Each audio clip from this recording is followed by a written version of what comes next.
రోడ్డుపైన గుంతల్లో వాహనాలు కూరుకుపోయిన దృశ్యాలు చాలానే చూస్తుంటారు. కానీ ఈ వీడియో చూసారా? ఏకంగా వాహనమే గుంతలో కూరుకుపోయింది. మహారాష్ట్రలోని పూణేలో చోటు చేసుకున్న ఈ ఘటనకు సంబంధించిన వీడియో అందరినీ ఆశ్చర్యానికి గురి చేస్తోంది. గుంతలో ట్యాంకర్ కూరుకుపోవడానికి కొన్ని క్షణాల ముందే అక్కడ నుంచి కొంతమంది నడుచుకుంటూ వెళ్లిపోవడం వీడియోలో చూడొచ్చు.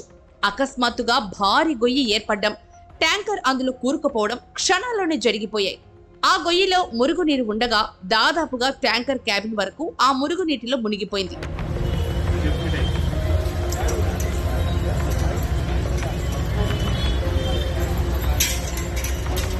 ట్యాంకర్ డ్రైవర్ చివరి నిమిషంలో బయటకు దూకాడు. ఓ వ్యక్తి సాహసోపేతంగా గొయ్యి వద్దకు వెళ్లి డ్రైవర్కు సాయం అందించాడు. అయితే ట్యాంకర్ క్యాబిన్ భాగం మునిగిపోకపోవడంతోనే డ్రైవర్ సురక్షితంగా బయటపడగలిగాడు.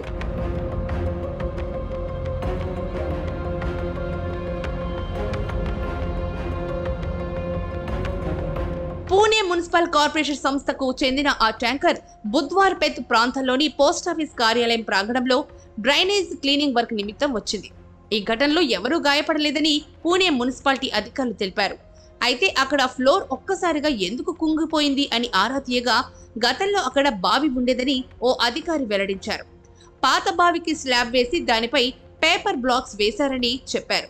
అయితే డ్రైనేజ్ వెహికల్ హెవీగా ఉండడంతో స్లాబ్ కూలిపోయి బావిలో ఆ వెహికల్ పడిపోయిందన్నారు. 2 క్రేన్ల సాయంతో ట్యాంకర్ను బయటకు తీశామని తెలిపారు.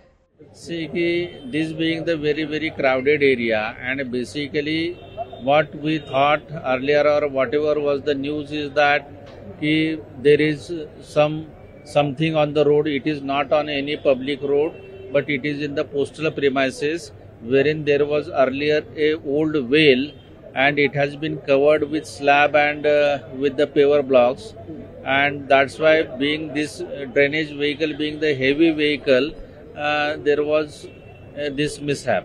Now with the 2 cranes it has been removed. So what effort PMC has taken to remove this particular truck? Now you had seen this, like two cranes with all those staff from fire brigade, everyone was there. I had personally come thinking that there should not be any problem.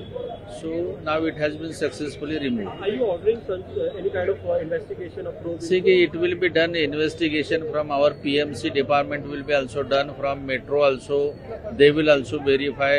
Central Public Works Department will also come up. Then Postal Department has their own civil wing. They will also check and they will get it done.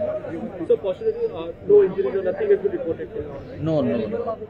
అయితే ఈ ప్రమాదంతో చుట్టుపక్కల ప్రాంతాల నివాసితులు ఆందోళన వ్యక్తం చేశారు.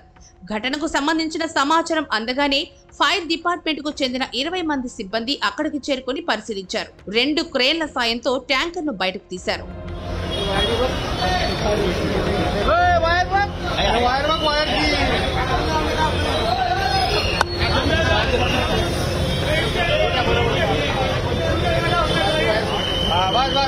बस ये खाली आता